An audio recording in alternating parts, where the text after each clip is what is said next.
Good Okay, morning. we're Good going to go ahead morning. and get started. I would like to welcome all of you to the virtual Tuesday morning breakfast forum. Okay. And we will be virtual until Okay. further notice. As you know, Omicron has reared its ugly head. And so we're going to be virtual until I don't know when. Um, I'm Mary Johnson, along with the other facilitators, Laura McCletty, Jackie Edwards, Winston Robinson, Nathalie McElrath, Steve Johnston, who is our camera person, technology. He's our website editor. And we have Sharitha Cheryl, who is going to give us a morning prayer. Is she on, Laura? She's on the phone. Okay, we're ready for her. Okay. Good morning, everyone. Please bow your Good morning. head. Dear Heavenly Father, Maker of heaven and earth, bless this gathering as we remember to the lives of those who have passed on during the pandemic, passed on before us. Holy Powell, Sidney Portier, Cicely Tyson. God, just bless this group and continuously bless us to love each other the way we do now and to keep focused the way we are now. We, the team, realize that we have, by some means, worn large shoes and stood on large shoulders to stand on, like Sarah Stevenson. And we're so thankful that she was on with us last week. Father, watch over our many leaders and endeavors in government. Keep us focused continuously. Remember our children, our endangered species. Fold them in your loving arms, God, and care for them as you do for us. Remember the homeless, the helpless, and the hopeless. Bless over our nation. Bless our state. Bless our county, bless our city, our neighborhoods, and our homes. It's in your Son, Jesus' name, we pray this morning. Let us say together, amen. Amen. Amen. Thank you, Okay. Sharitha. Our virtual forum runs from 8:30 to 9:30, and then if you can stay on longer, it's fine because we will have additional conversation where you could unmute your mics during that time from 9:30 to 9:45. There's no pressure to stay. We always begin with the prayer with Miss Saritha, and she did that. Do we have any first timers here today? Any first timers? Okay. That is Cal. Welcome, Cal. Could you say a couple of things? Sure. My name's Kyle Lubke. First time listener, long time caller. No, but first time here. Miss Saritha got me looped into this group, so I'm excited to be here. Thank you all for having me. Just I'm running for office. I'm running for city council at large. So look forward to seeing everybody and getting to know y'all.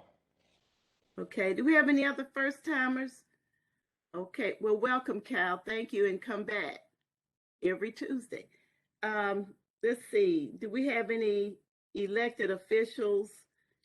Introduce yourself, and then if you are an elected official and you're running for something, you can go ahead and say that also. I give you about 5 or 6 seconds.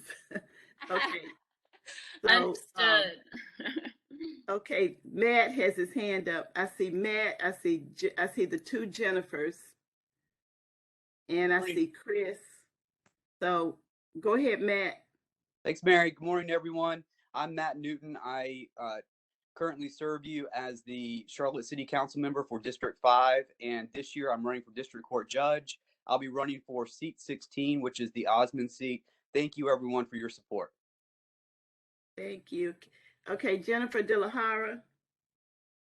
Yes, good morning, everyone. I am Jennifer De La Hara. I currently serve at large on the Board of Education, and I am running for County Commissioner at large. I'm going to drop an invitation to a very important upcoming event in the chat since I only get 5 seconds, and I hope you will attend. Thank you so much. Appreciate it. Good to see you all.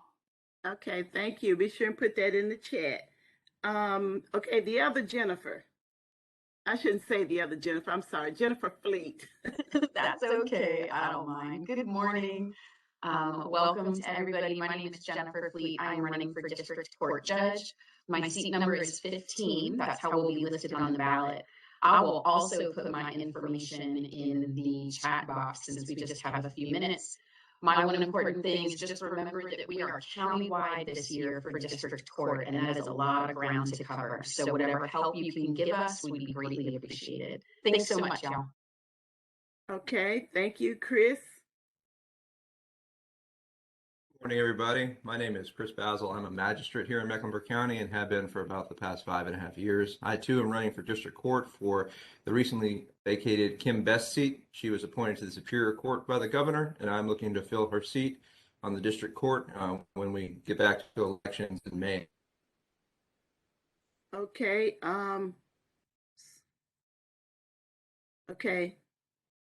but Bilal, I know I'm saying it wrong. I'm sorry. You actually did excellent, Mary. Thank you. It is Bilal, yeah, and the last name is El Rahal. Thank you. And I'm running for district court judge. I currently serve you as an attorney at the Public Defender's Office, as a JAG attorney in the Army Reserves, and as a member of the Board of Directors of the Mecklenburg County Bar. I'm running for seat 19, which is Judge Tracy Hewitt's seat, as she's stepping down at the end of her term. I look forward to continuing to get to know everybody and earning your support. Thank you so much. Okay, thank you. Do we have any other candidates? Mary. Oh, I'm sorry, Lisa. Oh, Lisa, I am so sorry. That's okay. I'm Lisa Ellsworth. I'm visiting with you again. Many of you know me as the president of Democratic Women, but I will be handing that over tomorrow night. So at our Wednesday, January membership meeting. And I had declared my candidacy for State Senate District 42, which encompasses much of the East Side. And I'm looking forward to getting to know all of you better and the issues that are affecting the community. I am trained as a lawyer. I haven't practiced in several years, but I'm trained as a lawyer, and I have the time and the opportunity and the love for public service and many good relationships with local and state elected officials, so that I think I can really join the team and get things moving. So I hope to have your vote and your support. Thank you.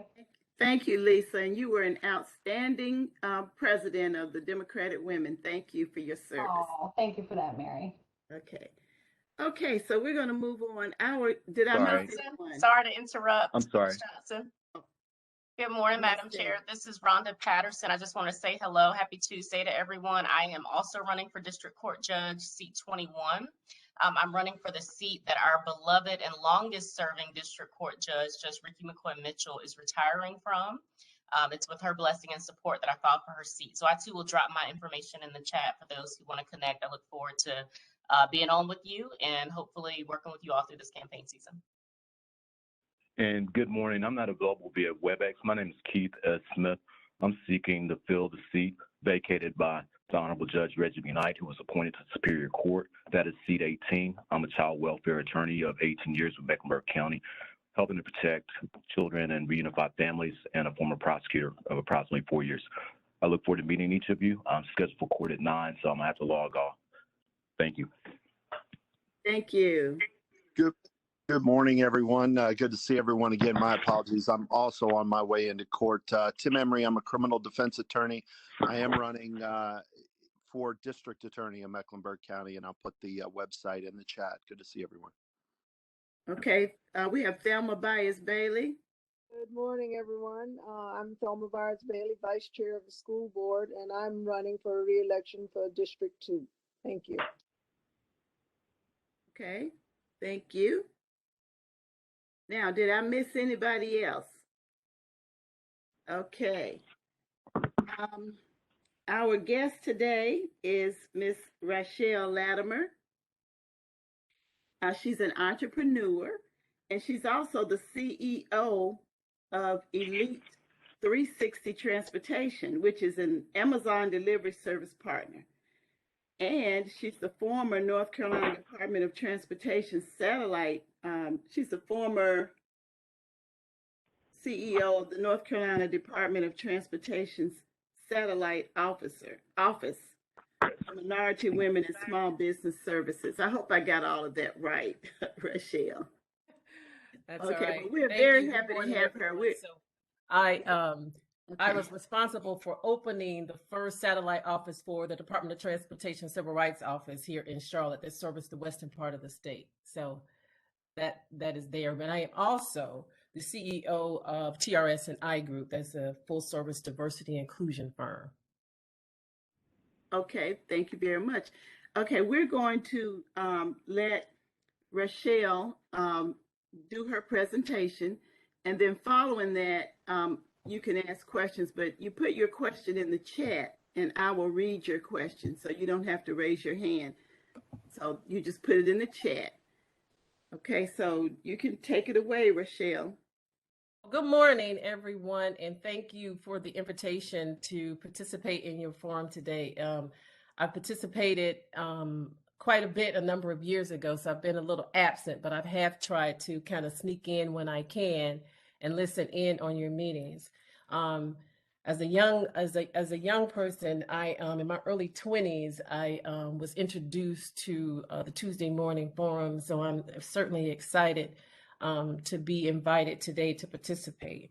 So I was asked to kind of talk a little bit about my business. So I am recently, I think we're headed into our third year with Amazon as a delivery service partner here in Charlotte or Concord, North Carolina. We started in Charlotte, North Carolina, but we kind of transitioned to one of the new facilities in Concord. But we still, of course, service Charlotte, North Carolina as well. I've been, again, in that space for almost 3 years now. My background is in diversity inclusion, so I've ran diversity inclusion programs for a little over 25 years now. My other company, TRS and I Group, has been in existence since 2010. And we essentially work with small minority and women-owned businesses to help them build capacity within that space. We also write, manage, facilitate MWBE, minority women and small business programs for private, public agencies and institutions. We work on a number of projects, primarily in the construction space, trying to help identify firms to work on those projects and manage those firms. And we also manage the compliance components of those particular projects. We currently have a few active projects here in Charlotte, North Carolina, where we are actively seeking, desperately seeking minority women and small business participation on those particular projects. Primarily, we have quite a few at the airport, Charlotte Douglas Airport. So I ask of you, if you know any firms that are looking to do business at Charlotte Douglas Airport, to please send them my way. And I would be more than happy to see if there's some way that we could work with those firms on our projects. Thank you, and I'm open to any questions that you may have. Okay. Thank you very much. Thank you very much. Let's see. I'm looking over at the questions.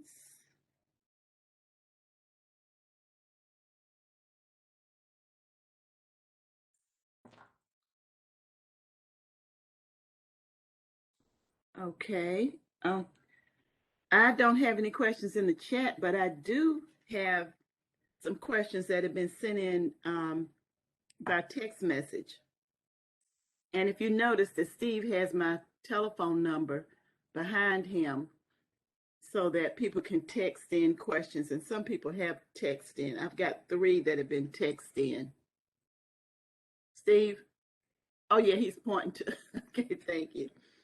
Okay, I have one. You shared with us that you have diversified while being an entrepreneur. Is there a strategy for diversifying? Um, so I think it's imperative. I've had some amazing mentors over the years, and many of whom I still have. But they've always taught me that I needed to have my hands in more than one thing. I don't necessarily have a strategy, but I do take my time. I'm kind of a slow walker. You have to slow walk me into any endeavor. Um, I was involved in the crash of 2006-07 when the economy went pretty bad. And so I kind of got gun shy, so to speak, when it came to investing in things and starting new businesses and things of that nature. But my portfolio, it is important that I have different streams of income. So hence why I have TRS&I Group, my diversity inclusion firm.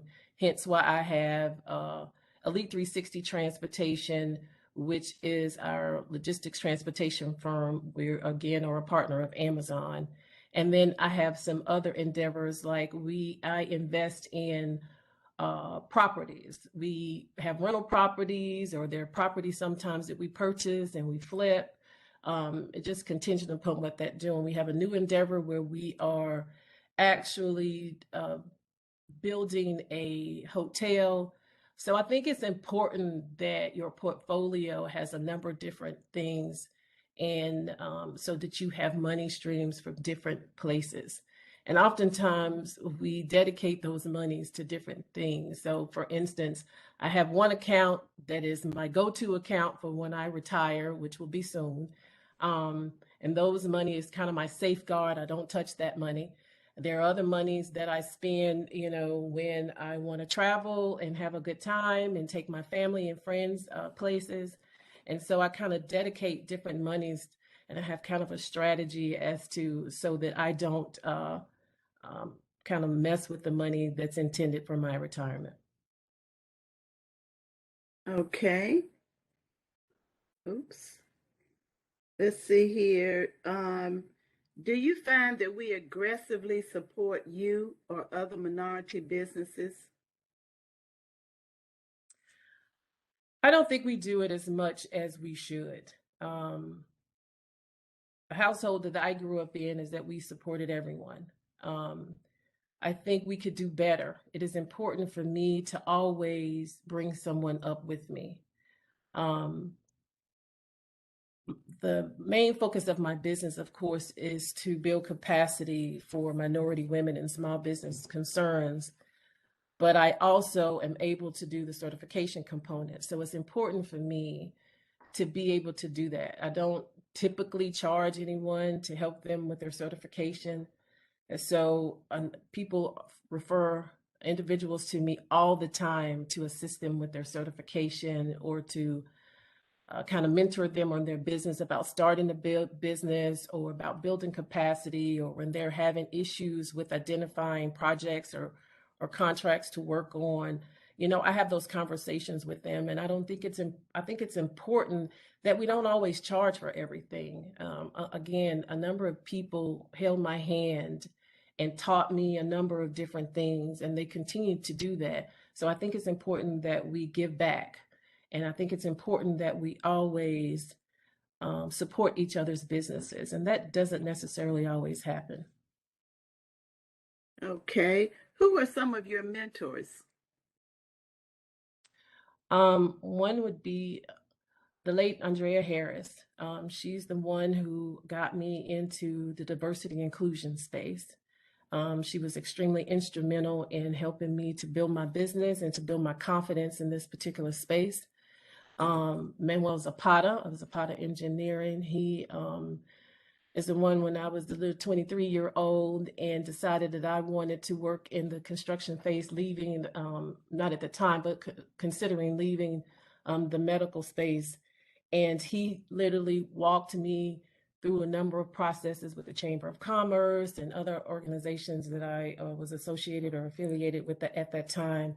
He literally gave me staff members within his business to help me with bidding and estimating and the whole nine. And he continues to be a mentor to me when I'm looking to make kind of big steps and maybe insecure about which way to go. Okay. Thank you. Did you say your Amazon transportation is mostly in Concord? Our warehouse that we work out of is located in Concord. However, we service Charlotte, Concord, Harrisburg, Huntersville, Morrisville, Monroe. We service all of the surrounding areas. Okay, let's see.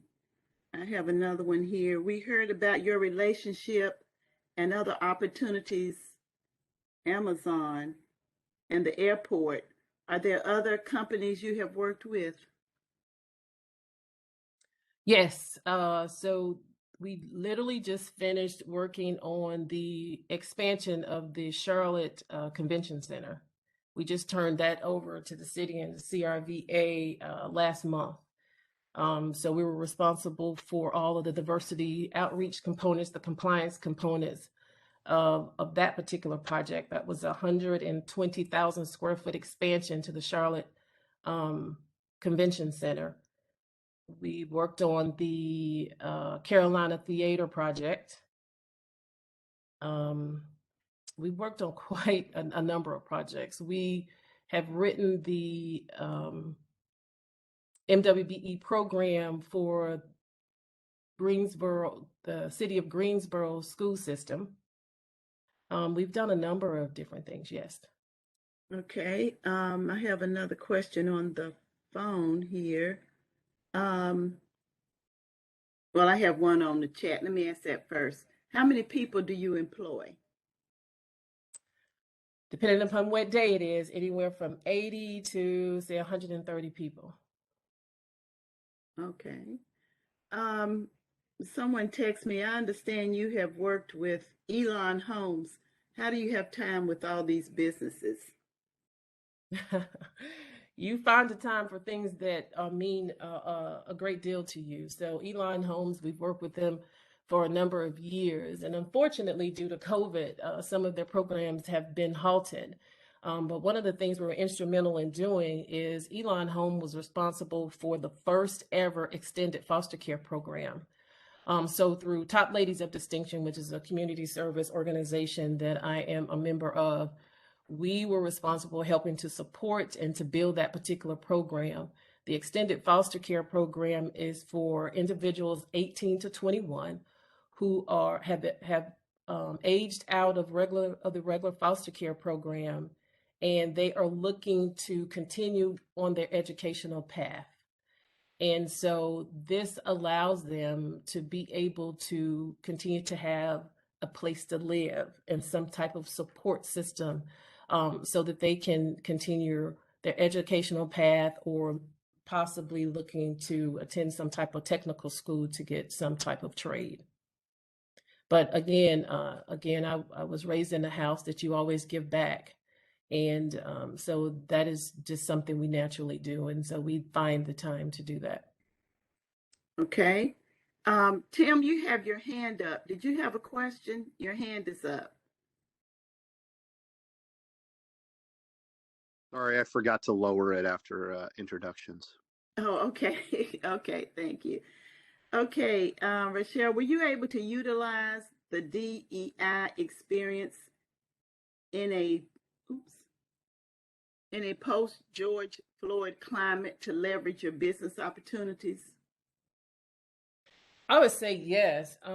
My first year in, for example, with Amazon, as an Amazon delivery partner, I was actually awarded the Small Business Woman of the Year award with Amazon because of my DEI experience and because of the way we were able to leverage our community partners and being able to ramp the business during a very difficult time. Okay. Tell us your advice to people who want to get started but have no personal assets to devote to it. It's time, really. I would say for me, when I first got started, I just went to every meeting I could find, right? I attended everything. I sat back and I listened. I'm an observer. And I started eliminating things that I did not feel would help me grow my business. And I didn't necessarily talk to anyone. I was an extreme introvert. And so I just went and listened and tried to figure out who the movers and the shakers were. So I think it's imperative that you get out, you participate in a number of different things. And because, of course, we're in the virtual climate, you just want to kind of log in. It's a little easier now. So you can log into these different meetings and forums and things of nature and kind of just see what's going on. So I did a lot of research. I attended a lot of classes, the whole shebang. So I think that you really have to put the time in, the work in, because I did.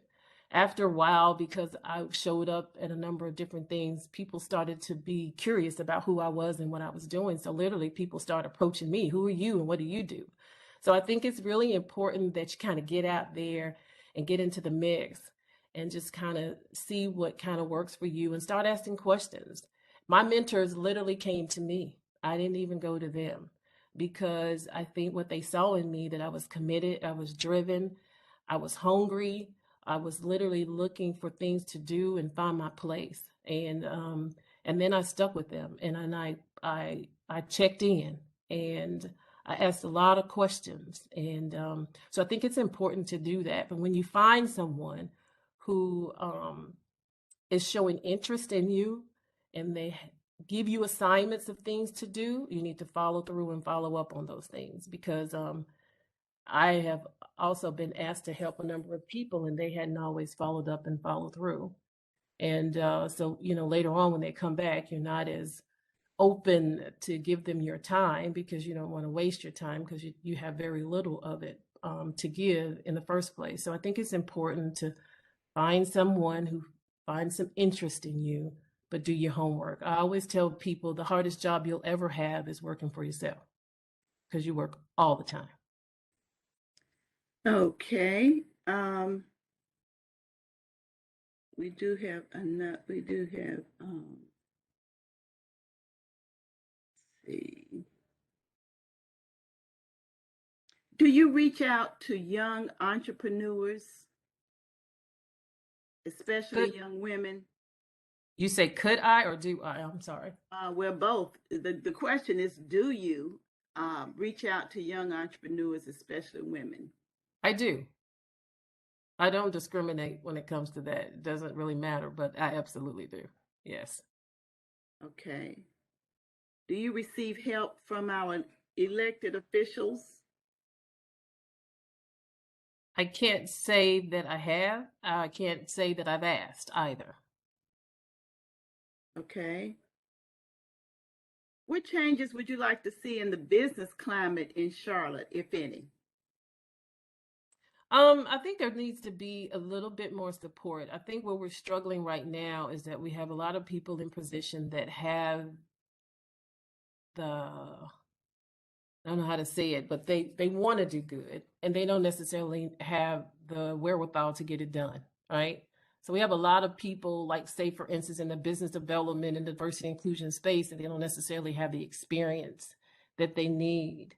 And so I think there's a lot of training that's needed and required to kind of help people who are seeking out opportunities. Things have really, really changed in this particular space. And so I think there needs to be a little bit more education towards diversity, inclusion, and business development to kind of help these young people, older people, middle-aged people in this particular space.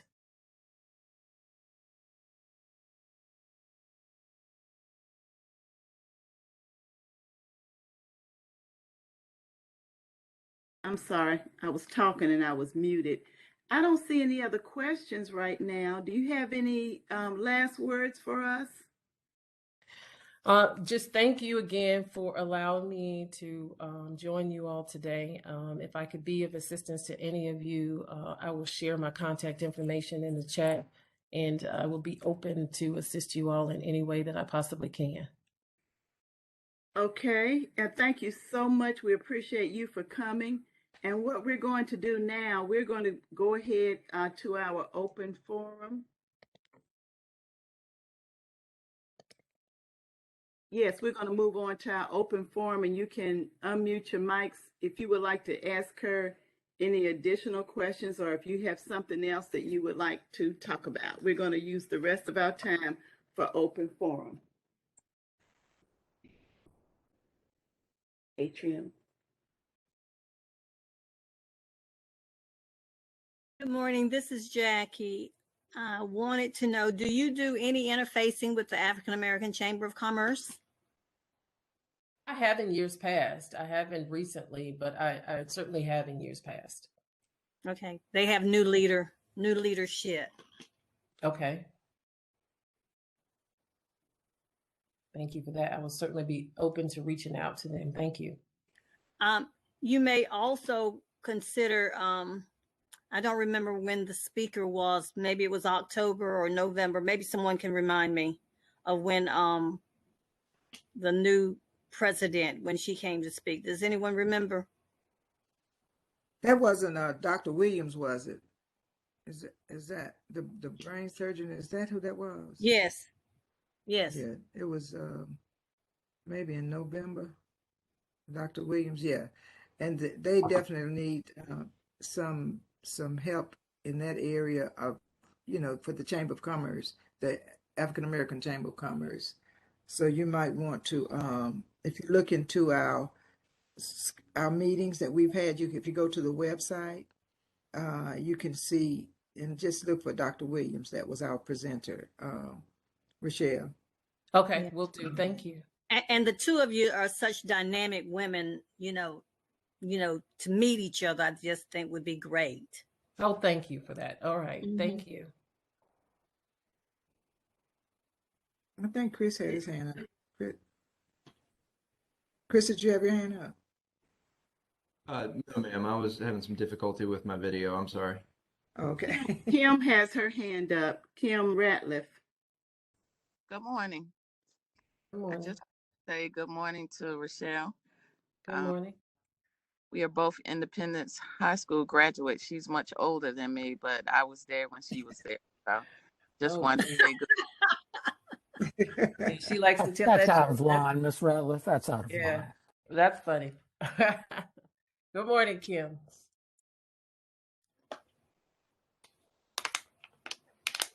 I'm on video just for you. I appreciate that. Thank you. Good to see And you. Mary. Oh, yeah. I'm at my desk now. Okay, good. For those of you that don't know, Kim works for the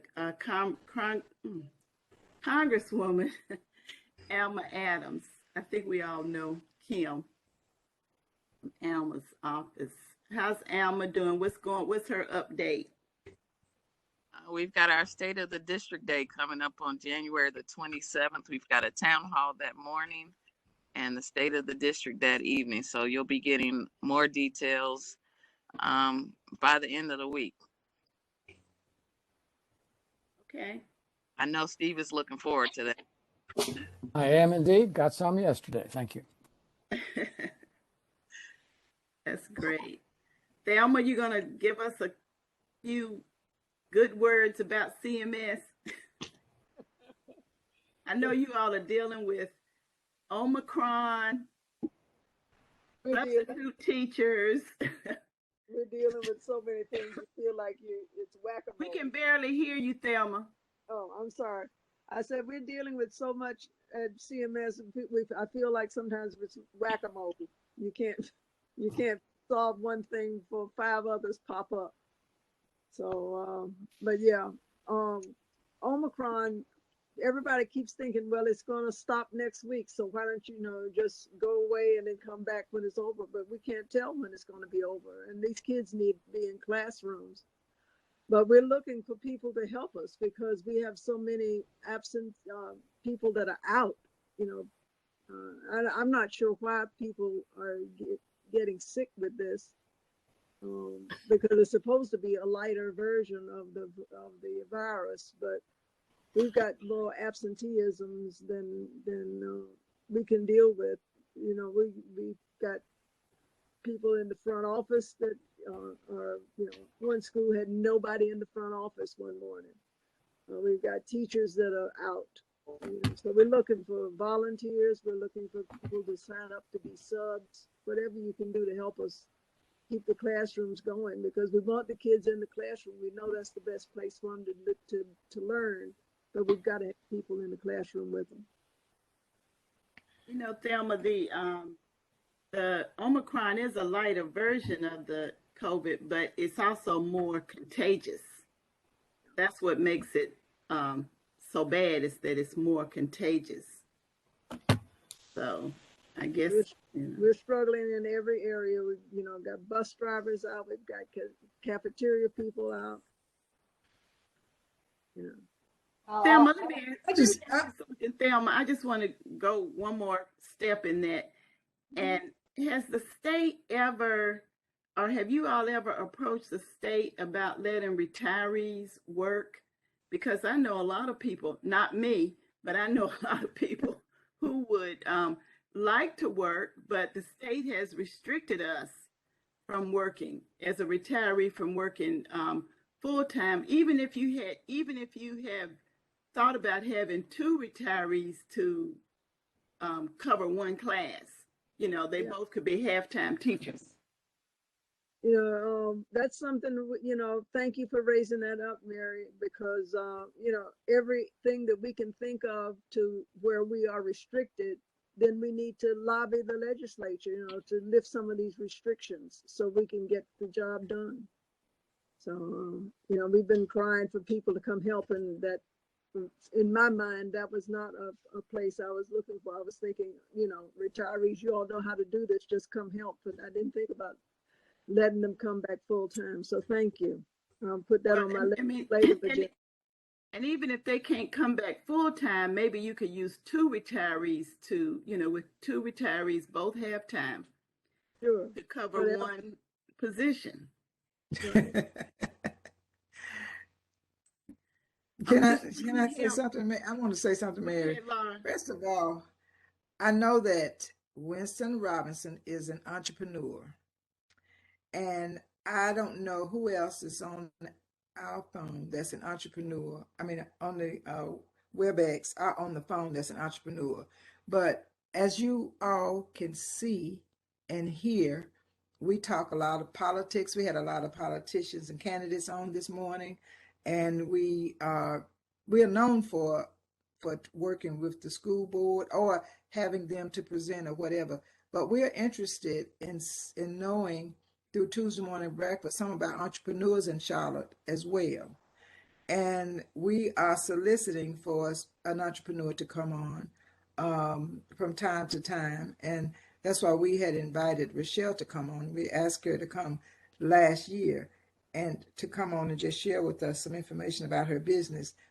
And we like to ask you all to consider sending people to either to one of us, any of us, that Jackie, me, Mary, Saritha, Nathalie, or Winston. But I know Winston is an entrepreneur, and I just like to hear a little bit more about Miss Patterson's background, since she's running for judge as well. So those two things is, Winston, if you can tell them a little bit about what you do. I know you've already shared. And if it's anyone else that's an entrepreneur, if you would do that, that would be great. And then if Ms. Patterson could just share with us a little bit more about her background, I would appreciate that. And Laura, we also have some hands that are up. I see Janice, Shirley, and Kim Ratliff. Did you mean for your hands to be up? Oh, I can take mine down now. I spoke already. Thank you. Okay. Janice? Hey, Miss Rachel, my name is Janice Shirley. And so my question to you was, do you do any kind of work with nonprofit, or do you work with nonprofits? If that made any sense. That question was posed to me? Yes, ma'am, Miss Rachel. Yes, I I work with a number of different nonprofits. So absolutely. Do you have a request? Yeah, for me.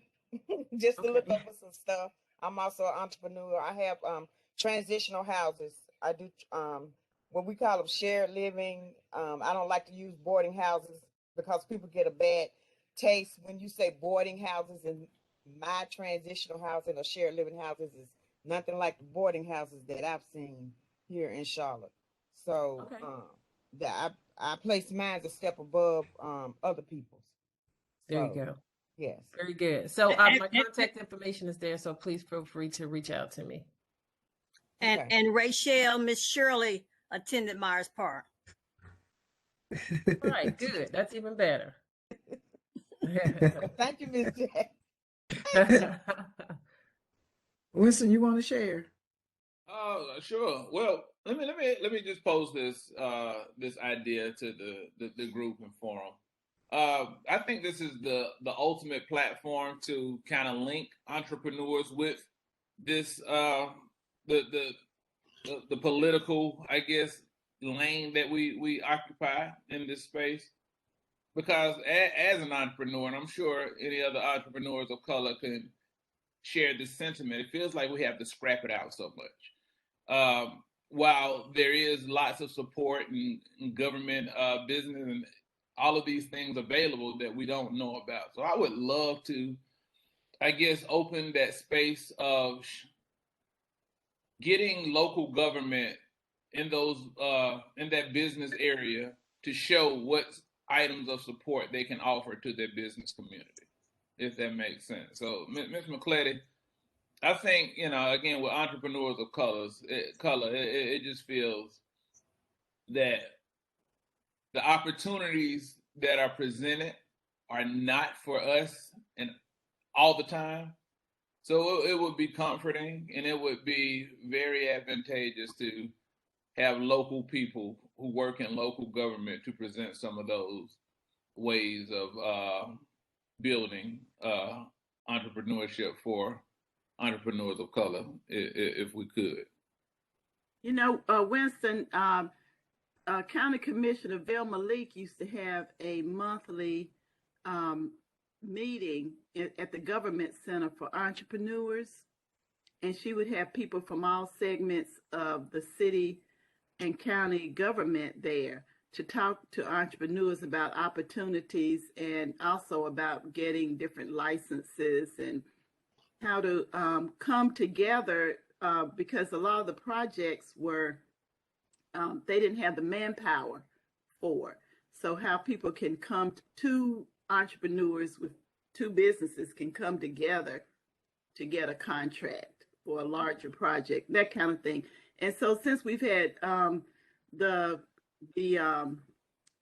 Omicron and COVID and all of that, they haven't been able to do that. But maybe in the future, that is something that we can let everyone know that's going to happen. But she usually has a room full. Have you ever been? This is my first time hearing about it. And I know James Mitchell used to have something similar to what you've described. However, I think it would be so beneficial if the people who run that program for not Councilwoman, but Commissioner Leak or former Councilman Mitchell, like if they could come to present and tell us all about those programs. What I'll do, I will reach out to her. I'll reach out and see if I can get maybe her assistant or her to come on to talk about it. But I've been there several times, and for caterers, people who are like caterers, they volunteer to cater at each of those meetings. And so to highlight the caterers, that you can actually taste their food and whatnot. So I would definitely have someone to come, but it's usually standing room only in there with small business entrepreneurs coming, mostly minority, coming to learn about what you're talking about.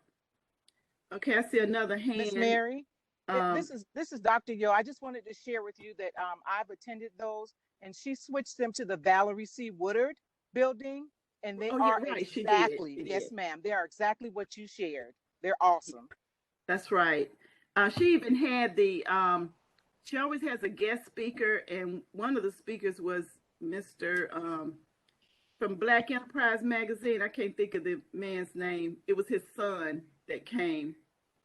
Can't think of his name. He passed away, but his son is running Black Enterprise Magazine, and he presented, and he gave a lot of good advice also to up and coming entrepreneurs.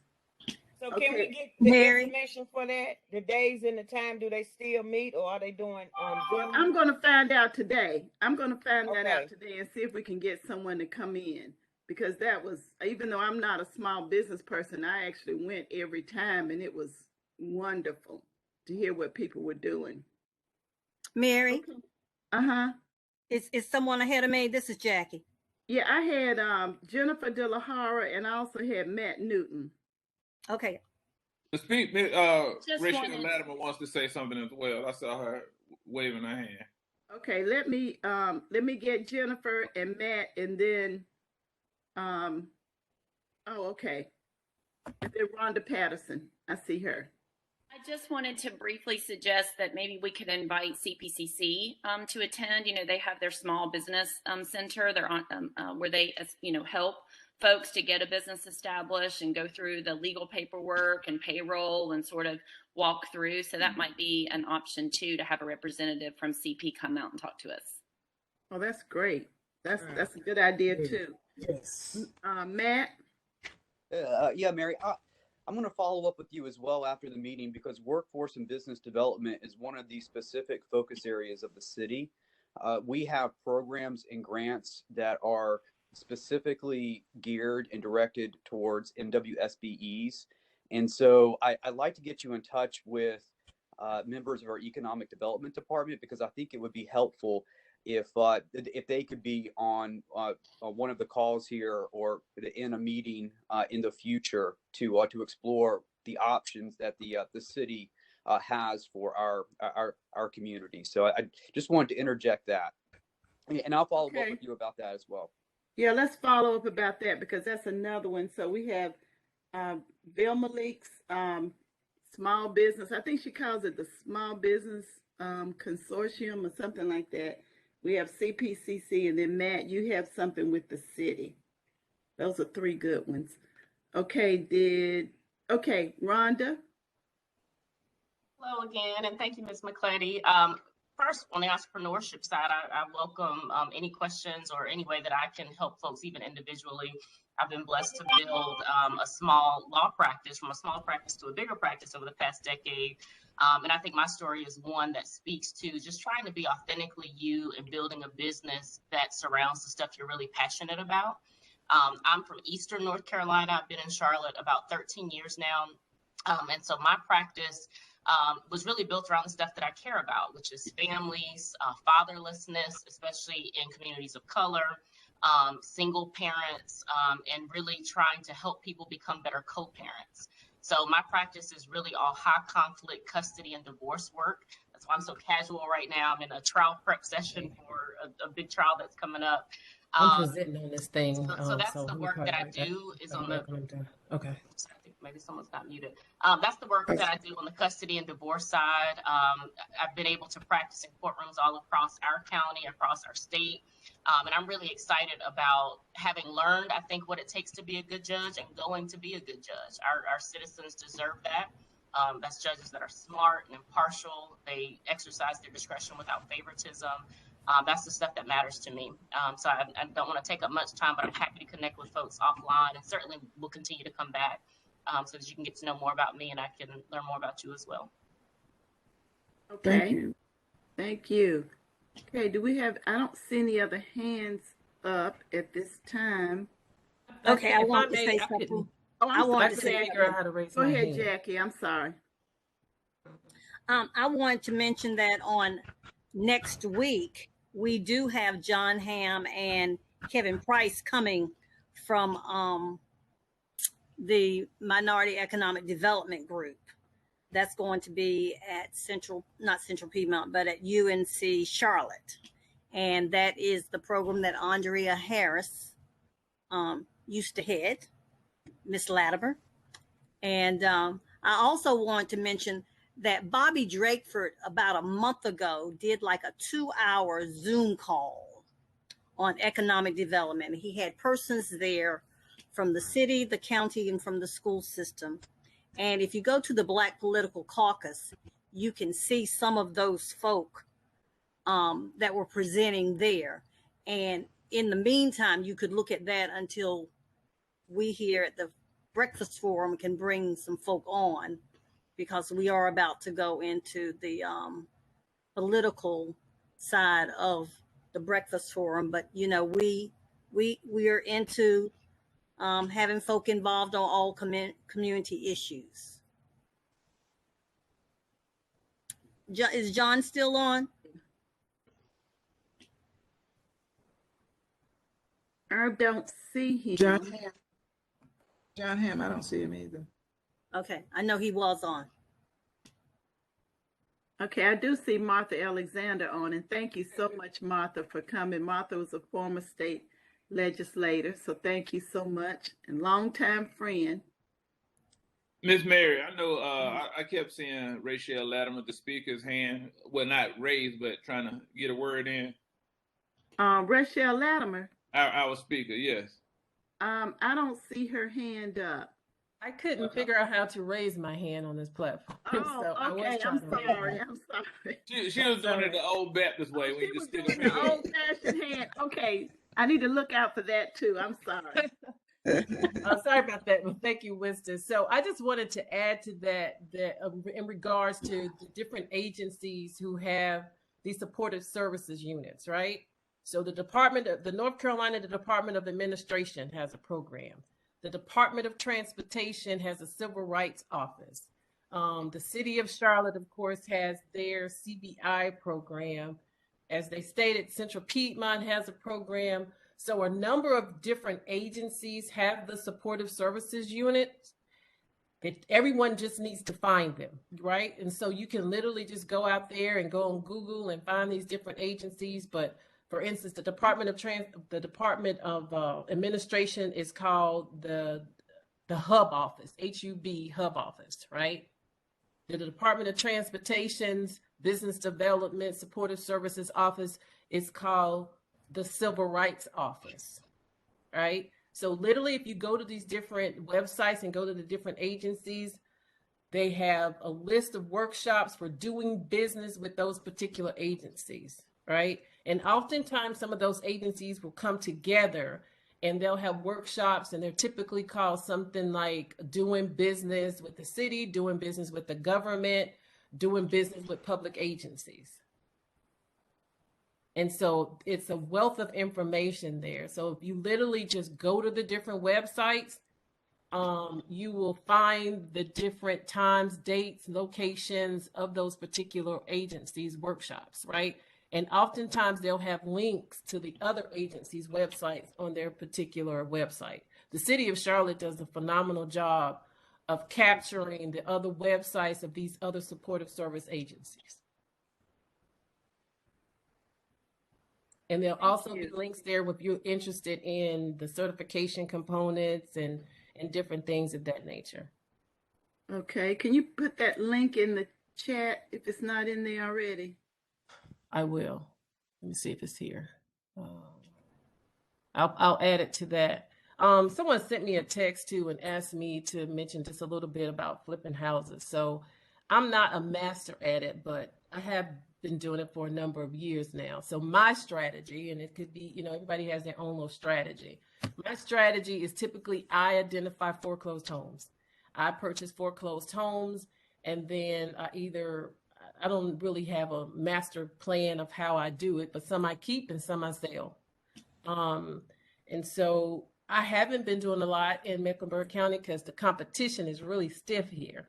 So I've gone outside of North Carolina and been actually purchasing around, not too far from Charlotte, but in more of the South Carolina area. It's a little easier because usually I am the only one, and sometimes, the biggest competition may be 2 or 3 other people, but not that much.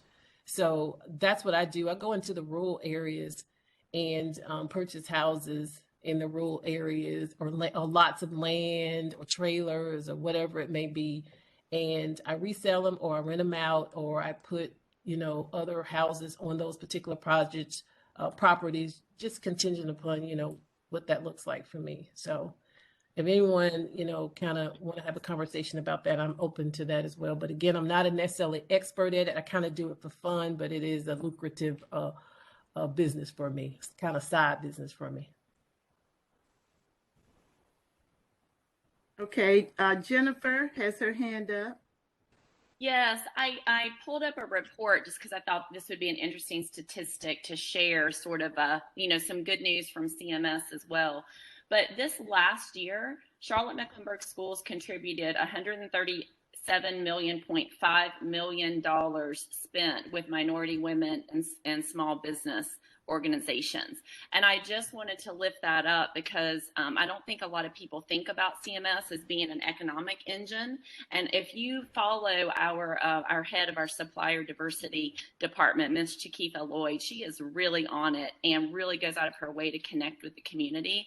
And I just wanted to share that as some good news of how CMS contributes. And, certainly as we head into our next bond, which we hope for school bond, to have on the ballot for 2023, keep that in mind as we work to build the quality schools that our teachers deserve to work in and that our students deserve to learn in, and know that CMS has a commitment of over 60% of the money is spent on minority women and small business. So I just wanted to share that briefly. Thank you. Jennifer, Yes. if you don't mind, question, what avenues would occupy that lane of working with schools? What vending opportunities are we speaking? A lot of it is in construction, but also in technology, other vendors that we purchase from. I am happy to connect because we do have a process, and Ms. Lloyd goes out in the community and speaks about how you can get into the database for particular RFPs and contracts and things like that come up. So I could get a more exhaustive list of different vendors that are have been used in the past. So how about I get back to you on that and also connect the group with Ms. Lloyd. Jennifer, I want to just kind of piggyback on Winston's question. Mm-hmm. We do have several entrepreneurs who have programs that involve children where they are maybe tutoring or something, have some special program they'd like to implement in the schools, and they work really hard at it, but find it very difficult to get in the schools. Now, I do know that right now with COVID and all that, things are really just upside down with that. But just going forward, when we get through with COVID, because it will end eventually, it will never end, but it will get to the place where we can be without mask and be vaccinated and all of that. But what is the avenue? I mean, I've heard it over and over again, but they keep saying that they can't get in CMS. So part of that is, thank you for that question, is with COVID and with the ARP funds that are coming from the federal government, what CMS is committed to doing is partnering and spending up to $50 million working with those community partners, and that actually went out as an RFP. And so I think we had 52 different organizations that applied, and I don't think they have awarded the grants yet to it, but that is on the horizon. I think it should be done by the end of this month. And then those organizations that are going to come in and specifically tutor after school time in particular, those will be awarded later this month. But that's why there was the delay, is because we had to go through the long federal process to create the RFP and follow the federal guidelines, because we are using ARP, the American Rescue Plan funds, specifically for that. So I know it seems like we've turned folks away on an individual basis. We certainly welcome, people into our schools, but it is problematic because more people in our schools means more potential spread. But in a longer term sense, we are going to be working with various community organizations to do that tutoring. Let me ask you this, Jennifer, if you have this information. Is it a breakdown of African Blacks and African Americans, are just minorities as a whole? And I know that there are white females that could be included in that. Is there a breakdown as to who's again getting awarded these contracts with Charlotte Mecklenburg Schools? Because at one point they had a person that actually worked with the community to identify African Americans to get engaged in the jobs that were available through Charlotte Mecklenburg Schools. I've done that before in past years. Do you know if it's broken down as to whether or not? Thank you for that question. And I just breezed through the same report. This is a report from a few months ago, but it reads here, this is for the increase in the money that was spent from the previous year. Of the 68 million spent with MBEs, African Americans received 20 million or 44%, Native Americans 17 million or 38%, Hispanic 5.7 million or 12%, and Asian 2.9 or 6%. I don't see, that's obviously just a racial breakdown on that particular stat. I don't see it by gender, but I can certainly follow up because I'm just doing a cursory review of this report right now. I think it's a great question. And if they've broken it down by race or ethnicity, I bet they have it by gender as well. Okay, thank you. Thank you for that.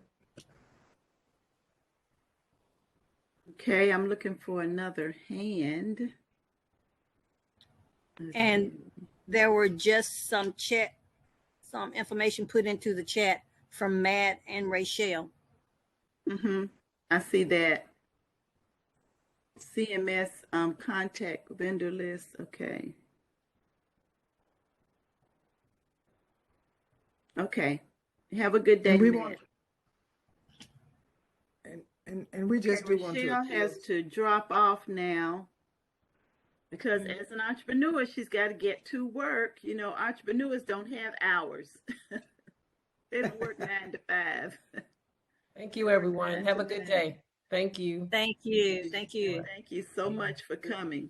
Thank you. Okay, we still have another 15 minutes if anyone would like to have say anything that you'd like to say at this point.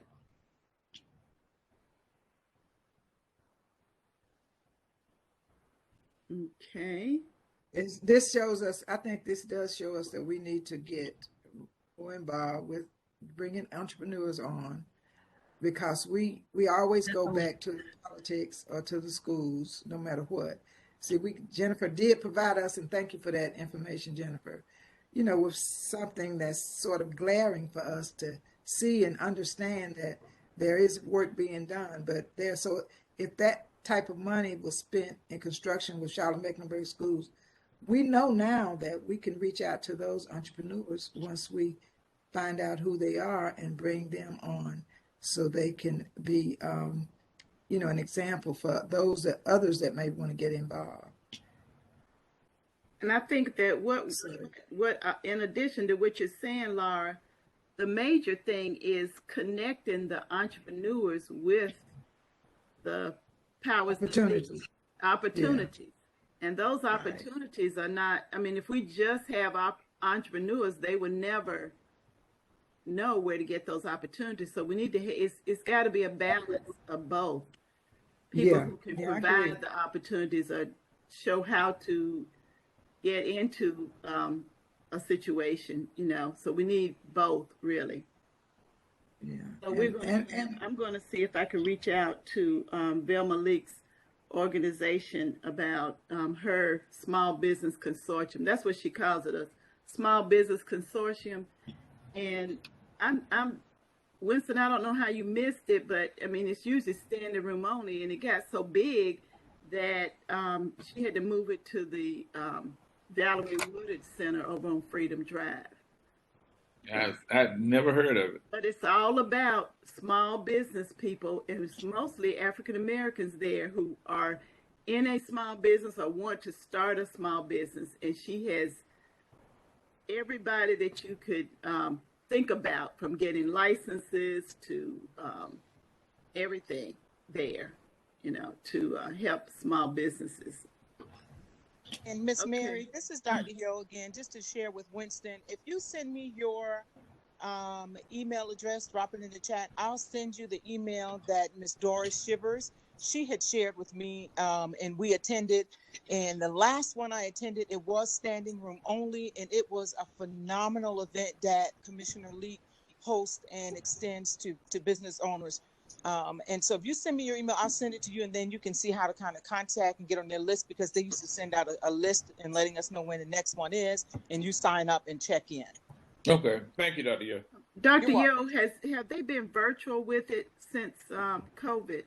Not to my knowledge, the last in-person one, and then sometimes Commissioner Leak will allow you to, however her flow is, she'll that's how the program will go with her guest. But I haven't seen any in-person information, just no virtual information, just my last in-person. Right. And right, I get emails from them, and they're still sending out information, but as far as the in person goes, but personally, if I had a small business, that's where I would connect, because we love Central Piedmont, but Central Piedmont offers courses on how to do a small business and all, and that's really important. But Vilma Leaks, she has the actual people there with information and one-on-one to help you with your small business. And then she showcases small businesses. And I will check out Matt Newton's The City also. All right. Thank you, Dr. Yo. Let me just ask. The meeting that Bobby Drakeford had for the Black Political Caucus was excellent. Yeah, right. I need to put him on there too, Bobby. That was excellent. He had pulled together all of the department heads for all the large entities. Yes. And it was long. It was at night. It was more than 2 hours. And but it was great. And folk took the time. So if folk have an opportunity, I'd just go to the caucus and just look that up. But it was about a month or so ago. Yeah, you can go to the Facebook page, and I think they have the recordings, right, of those that you can get. But Bobby Drakeford has been a small business entrepreneur for many, many years, just as his father was. And he knows a lot. He knows a whole lot of information, just from doing it, just from being there. But there is a huge link between small businesses and politics. I mean, I don't think we can run away from it. There's a strong connection there, because small businesses, that's where they get tangled up in the politics of it. Where they have a great idea, but they can't get connected. Anyone else? You all remember Liz Mills, the late Liz Mills started the MWBE program with the city of Charlotte, and she got a lot of us contracts back in the day. But she is the one that wrote that program. If you all remember Liz Mills, I know quite a few remember Liz Mills, but it didn't flourish after she left like it was flourishing when she was there with the city of Charlotte. They were aggressively trying to get us in there, the entrepreneurs in there. Laura, you could actually come talk about the incubator that, remember you had the incubator in which small businesses, you help small businesses get going. Of course I can. However, it's no longer on Johnson Smith campus, and they have incubators everywhere. I mean, but you could talk about the incubator, and because that's something that maybe we need to get started again. Okay, I'll be happy to do that. Hey, can I say something? As I was sitting here listening to y'all, I know during COVID, I have two friends that I have connected with, and they have opened up a business. And she's been matter of fact, she's been open up her second office, and then I'll be running her second office along with my transitional housing. She has in-home care, small businesses, little entrepreneurs. I'm gonna just say Black females don't get recognized as much. Right. And so what she has done, she has also helped another lady to open up her in-home care called Keys of Freedom. The lady that I'm working with is called, her name is Tanya Blake, and she has Blake Home Care. So she's going to open up her second office, and I will be in her second office.